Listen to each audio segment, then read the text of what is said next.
चलिए आगे बढ़ते हैं। क्लास 10th मैथ्स का देख रहे थे, अध्याय 5 समांतर श्रेणियाँ। इसमें इसके पहले हमने प्रश्नावली 5.1 कंप्लीट कर लिया था। आज उसके बाद स्टार्ट करते हैं उदाहरण नंबर 3 से। उदाहरण नंबर 3 में दिया हुआ है, एक समांतर श्रेणी दी हुई है 2, 7, 12, इनका 10वां पद ज्ञात करना है। ठीक है, तो यहाँ हम सॉल्यूशन की बात करते हैं। तो सबसे पहले देखते हैं कि जो फॉर्मूला होता है 10वां पद ज्ञात करने का, मतलब nवां पद का फॉर्मूला होता है an is equal to a plus n-1 into d. जहाँ क्या क्या होता है ये मैं बता दे रहा हूँ। an क्या होता है, nवां पद होता है, a प्रथम पद होता है, n होता है पदों की संख्या और d है सर्वांतर। ठीक है, तो यहाँ हम देखते हैं सबसे पहले ये जो श्रेणी दी हुई है समांतर श्रेणी है, और समांतर श्रेणी में जो पहला पद है a की वैल्यू दी हुई है कितना है 2। उसके बाद सर्वांतर जो है d का मान निकालते हैं। d का मान कितना हो जाएगा, दूसरा पद मतलब a2 माइनस पहला पद a1, a2 माइनस a1 करते हैं। a2 की वैल्यू कितनी है यहाँ पर 7 है, माइनस a1 की वैल्यू है 2, तो d का मान कितना निकल के आ जाएगा यहाँ से 7 माइनस 2, ये 5 आ जाएगा। तो यहाँ से दोनों चीज़ें मिल चुकी है। क्या, एक तो प्रथम पद निकल गया 2 और दूसरा सर्वांतर आ गया है 5। अब an ज्ञात करना है, इसका मतलब 10वां पद मतलब 8, 10 कितना हो जाएगा, ये सॉल्व करना है अपने को। फॉर्मूला क्या होता है, इसी फॉर्मूले में वैल्यू पुट करते हैं an is equal to a plus n-1 into d. 8, 10 हो जाएगा।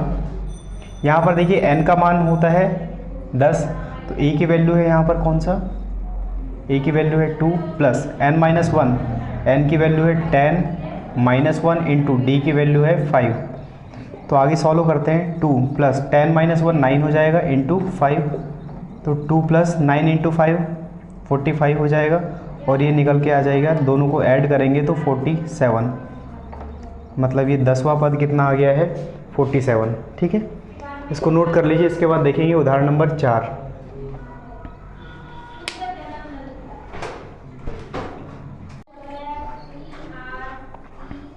चलिए इसके बाद देखते हैं उदाहरण नंबर 4। इसमें दिया हुआ है, एक समांतर श्रेणी दी हुई है 21, 18, 15 का कौन सा पद माइनस का 81 है। ठीक है, कौन सा पद माइनस का 81 है, माइनस का 81 है।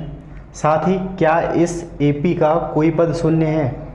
तो सबसे पहले तो क्या ज्ञात करना है कि कौन सा पद माइनस का 81 होगा, और साथ में ये भी ज्ञात करना है कि कौन सा पद शून्य होगा। ठीक है, सकारण उत्तर दीजिए, मतलब ये है कि इसका कारण सहित उत्तर भी देना है। तो यहाँ सबसे पहले देखते हैं ये जो श्रेणी दी हुई है AP, इसको नोट कर लेते हैं। AP दिया हुआ है 21, 18, 15। ठीक है, इसके बाद देखते हैं यहाँ पर क्या है, क्या दिया हुआ है। सबसे पहले प्रथम पद दिया हुआ है 21। इसके बाद सर्वांतर देखते हैं। सर्वांतर D का मान कितना हो जाएगा, दूसरा पद माइनस पहला पद मतलब 18। यहाँ पर नोट कर लेते हैं इस तरीके से। A2 माइनस हो जाएगा A1, A2 का मान कितना है 18 है, माइनस का 21, इसको माइनस करेंगे कितना आ जाएगा, माइनस का 3 आ जाएगा। ठीक है, तो D का मान कितना आ गया है -3। ये दोनों वैल्यू यहाँ से मिल गई। अब देख लेते हैं कि कौन सा पद माइनस का 81 है। इसका मतलब ये जो माइनस का 81 है ये किसका मान हो सकता है, ये an की वैल्यू होगी। an की वैल्यू दी हुई है -81, n का मान ज्ञात करना है। चलिए फॉर्मूला देखते हैं। an इज इक्वल टू होता है, nवां पद का फॉर्मूला होता है an is equal to a plus n-1 into d. Value put कर देते हैं। an की वैल्यू है माइनस का 81 इज इक्वल टू a की वैल्यू है 21 प्लस n-1, n की वैल्यू तो ज्ञात करना है अपने को माइनस का 1 इंटू डी की वैल्यू है -3। आगे सॉल्व करते हैं। सबसे पहले 21 को इधर माइनस कर लेते हैं, तो कितना हो जाएगा, माइनस का 81 और -21 इज इक्वल टू हो जाएगा n-1 इंटू -3, कितना हो जाएगा। यहाँ पर दोनों चीज़ें देखिए, दोनों माइनस में है, इसका मतलब दोनों समान चिन्ह है, तो हमेशा ऐड होंगे और चिन्ह माइनस का रहेगा। ठीक है, ऐड करेंगे तो कितना हो जाएगा, 1 + 1 2 हो जाएगा, और 8 + 2 10 हो जाएगा। माइनस का 102 आ गया। अब ये माइनस का 3 है, इसको पक्षांतर करते हैं तो -3 इधर आ जाएगा, गुणा है तो ये भाग में आ जाएगा, और ये बराबर क्या हो जाएगा n-1 के। माइनस से माइनस कैंसिल हो जाएगा, 3 से कितनी बार कटेगा ये, 3 तिया 9 और 3 चौके 12, मतलब 34 आ जाएगा। तो 34 इज इक्वल टू n-1 हो गया। और n की वैल्यू यदि निकालना है तो 34 + 1 हो गया, तो n का मान कितना निकल के आ जाएगा यहाँ से 35। इसका मतलब ये है कि जो माइनस का 81 है ये इस समांतर श्रेणी का 35वां पद होगा। ठीक है, उसके बाद देखते हैं इस AP का कोई पद शून्य है। अब ये शून्य है या नहीं ये देख लेते हैं। तो क्या हो जाएगा, यहाँ पर an इज इक्वल टू 0 मान के देखते हैं। ठीक है, इसको चेक करते हैं, फॉर्मूला वही है, an इज इक्वल टू कितना हो जाएगा, a + n-1 into D. an की वैल्यू 0 रखते हैं, a का मान दिया हुआ है 21 है, प्लस n-1 इंटू डी की वैल्यू है -3। चलिए इसको सॉल्व करते हैं। 21 को इधर पक्षांतर करेंगे तो 0 - 21 हो जाएगा, इसका मतलब माइनस का 21 इधर आ जाएगा। उसके बाद n-1 इंटू -3, इस -3 क्या है, मल्टीप्लाई में है, तो इधर पक्षांतर करेंगे तो डिवाइड में आ जाएगा, तो -21 अपॉन -3 हो जाएगा n-1। अब देखते हैं इस माइनस से माइनस कैंसिल हो सकता है और 3 से ये 7 बार कट जाएगा। ठीक है, तो 7 इज इक्वल टू n-1 हो जाएगा। और इसको यदि n की वैल्यू निकालनी है तो -1 को इधर ट्रांसफ़र करेंगे तो 7 + का 1 हो जाएगा, तो n की वैल्यू निकल के आ रही है यहाँ पर 8। इसका मतलब इस समांतर श्रेणी का जो एक पद 0 होगा और 0 जो है वो 8वां पद कहलाएगा। ठीक है, 8वां पद इसका, इस समांतर श्रेणी का जो 8वां पद होगा वो 0 हो जाएगा। ठीक है, चलिए इसको नोट कर लीजिए। अब यहाँ से कारण भी समझ में आ रहा है, कारण क्यों शून्य होगा, क्योंकि इस फॉर्मूले में जब हमने वैल्यू पुट किया है तो यहाँ से निकल के आ रहा है जो n का मान है। हाँ, एक चीज़ और सीखने वाली बात ये है कि ये जो n का मान यदि कोई फ्रिक्शन वैल्यू आती है, कोई भिन्न में मान आता है n का, तो फिर आंसर नहीं होगा। लेकिन यहाँ पर कोई भिन्न में आंसर आ रहा है, n का नहीं आ रहा है, तो n का मान करेक्ट 8 आ रहा है, तो 8वां पद क्या हो जाएगा, शून्य हो जाएगा। चलिए इसको नोट कर लीजिए, आगे बढ़ते हैं।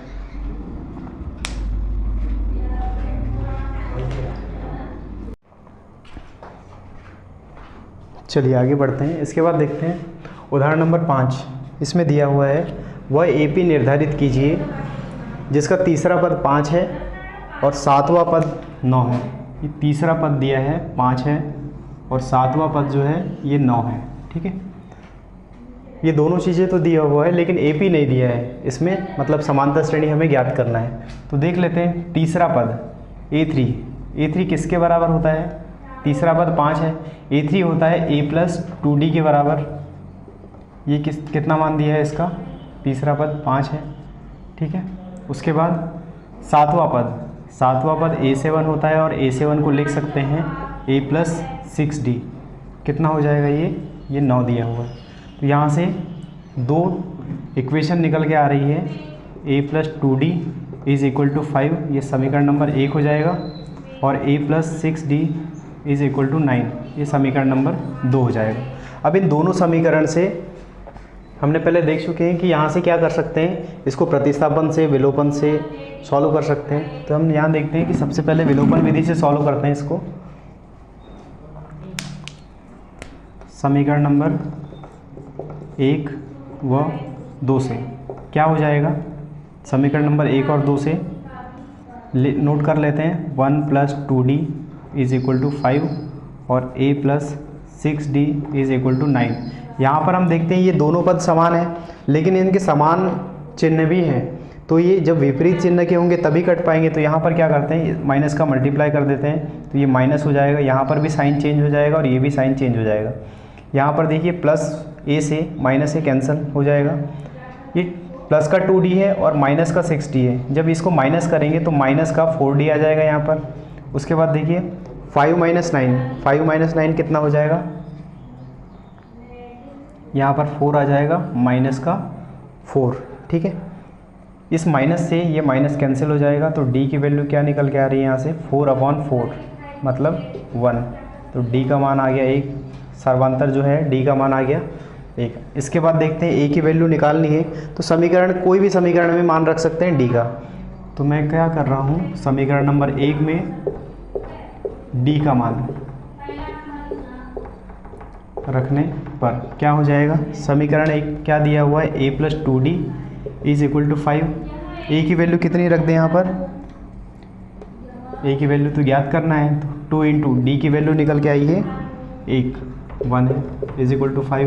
तो a प्लस 2 इंटू 1 कितना हो जाएगा, 2 हो जाएगा इज इक्वल टू 5।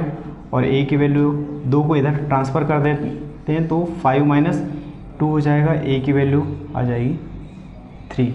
इसका मतलब जो प्रथम पद है वो प्रथम पद आ गया, प्रथम पद a का मान आ गया है 3 और ये है सार्वंतर, सार्वंतर क्या है, d का मान 1 आ गया।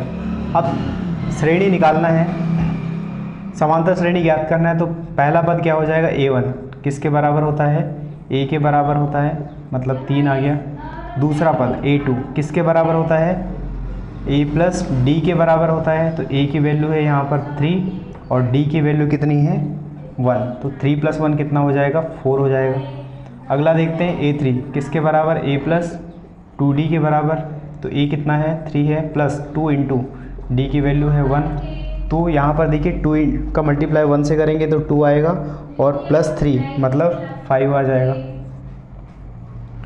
इस तरीके से ये जो AP मिलेगा हमें वो मिलेगा क्या, 3, पहला पद 3 हो जाएगा, दूसरा पद हो जाएगा 4, तीसरा पद हो जाएगा 5। इस तरीके से श्रेणी आगे बढ़ती जाएगी। तो यहाँ AP प्राप्त हो रही है अपने को 3, 4, 5, 6, 7 इस तरीके से प्राप्त होगी। तो ये आंसर हो गया इसका, इसको नोट कर लीजिए। फिर उसके बाद अगला क्वेश्चन उदाहरण नंबर 6 देखेंगे, ठीक।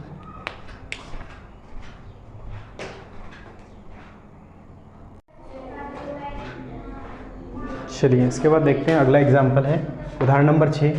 क्या संख्याओं की सूची 5, 11, 17, 23 का कोई पद 301 है, तो क्या हो जाएगा। सबसे पहले AP दिया हुआ है, इसको नोट कर लेते हैं। समांतर श्रेणी अर्थमेटिक प्रोग्रेशन दिया हुआ है 5, 11, 17, 23 ये डैश डैश, ठीक है।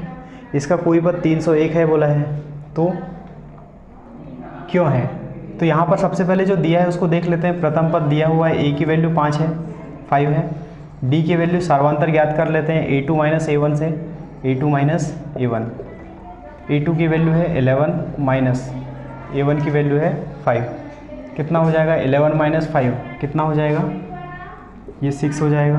तो d का मान यहाँ से निकल के आ रहा है 6, ठीक है। अब इसके बाद देख लेते हैं कि प्रथम पद मिल गया है, सर्वांतर भी मिल गया है। अब ये जो दिया हुआ है कोई पद 301 है, इसका मतलब an की वैल्यू है, कोई ना कोई पद है ये 301 दिया हुआ है। चलो इसको चेक भी कर लेते हैं। an का फॉर्मूला क्या होता है, a plus n minus 1 into D. an का मान कितना दिया है 301, a का मान दिया है 5 प्लस n का मान कितना दिया हुआ है नहीं पता है, n का ही मान अभी ज्ञात करेंगे। तो d की वैल्यू है यहाँ पर 6, तो 5 से क्या करेंगे, 5 को ट्रांसफ़र करते हैं, तो 301 माइनस का 5 हो जाएगा बराबर n माइनस 1 इंटू ये हो जाएगा 6। अब ये 301 में से 5 यदि माइनस करते हैं तो कितना हो जाएगा 296 हो जाएगा। और इस 6 को भी ट्रांसफ़र कर लेते हैं तो अपॉन 6 हो जाएगा, ये n माइनस 1 के बराबर हो जाएगा, ठीक है। देखते हैं इसको काट के कितनी बार जाएगा ये भाग, 6 से 6 चौके 24 हो जाएगा, 5, ठीक है। सबसे पहले 2 से कैंसिल कर लेते हैं, तो 2 3 6 हो जाएगा और ये हो जाएगा, ठीक है। लेकिन यहाँ पर हम देख रहे हैं कि ये कैंसिल करने के बाद ये पूरी संख्या जो है ये नहीं कट रही है। 148/3 करेंगे तो कुछ पॉइंट में आंसर आएगा, और जब पॉइंट में आंसर आएगा तो देखिए, चलिए n का मान निकालते हैं यहाँ से। ये 148/3 और ये प्लस माइनस का 1 है, तो इधर पक्षांतर होकर प्लस का 1 हो जाएगा, तो n की वैल्यू आ जाएगी यहाँ पर अपॉन 1 भी है तो 3 आ जाएगा नीचे। यहाँ पर देखिए मल्टीप्लाई करेंगे तो 148 प्लस का 3 हो जाएगा, कितना हो जाएगा 151/3। लेकिन यहाँ पर हम देख रहे हैं कि n का जो मान है वो 151/3 आया है, इसका मतलब फ्रिक्शन वैल्यू है। जब यहाँ पर पूरा पूर्णांक होना चाहिए, ये जो n का मान है पूरी संख्या होना चाहिए, लेकिन ये फ्रिक्शन वैल्यू है, इसलिए हम ये बोल सकते हैं कि ये जो पद दिया हुआ है 301, ये पद जो है इस समांतर श्रेणी में कहीं पर भी नहीं आएगा। क्यों नहीं आएगा? क्योंकि n का मान जो है वो पूर्ण संख्या नहीं है। ठीक है, पूर्ण संख्या नहीं है इसलिए। तो यहाँ पर रीज़न लिख देते हैं, n का मान 151/3 है, जो कि पूर्ण संख्या नहीं है, इसलिए AP का